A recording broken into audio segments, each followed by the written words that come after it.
అటుకులు బియ్యంతో చల్ల పొంగరాలు అంటారు, అవి వేసుకుంటాము. దానికి 1:2 రేషియోలో 2 గ్లాసుల బియ్యానికి 1 గ్లాస్ అటుకులు వేయాలి. దానికి ఆ రెండింటిని బాగా కడిగి 2-3 సార్లు ఒక పుల్లటి మజ్జిగని చిలికేసి ఆ మజ్జిగలో నానపెట్టాలి.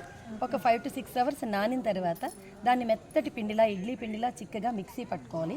దాంట్లో సాల్ట్ కలిపి కొంచెం మెంతులు కూడా నానబెట్టేటప్పుడు వేయాలి. 1 స్పూన్ మెంతులు కూడా వేసి నానబెట్టాలి. బాగా నానిన తర్వాత దాన్ని మిక్సీ చేసుకొని ఇడ్లీ పిండిలా గట్టిగా రుబ్బించుకుని ఎత్తుప గిన్నెలో ఉంచుకోవాలి. అది బాగా ఫెర్మెంట్ అయిపోతుంది.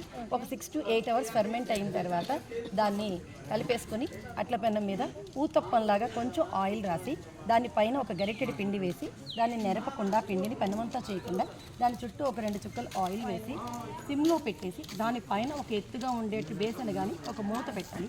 ఒక 5 to 10 మినిట్స్ తర్వాత ఆ పిండి కలర్ చేంజ్ అయిపోయిన తర్వాత దాన్ని వెనక్కి ఫ్లిప్ చేసుకుని మళ్ళీ కొంచెం ఆయిల్ వేసి తీసేసుకోవటమే. వీటిని చల్ల పొంగరాలు అంటారు. దీన్ని అల్లం పచ్చడితో కానీ, కొబ్బరి చట్నీతో కానీ, టమాటా కొత్తిమీర పచ్చడితో కానీ తింటే చాలా బాగుంది.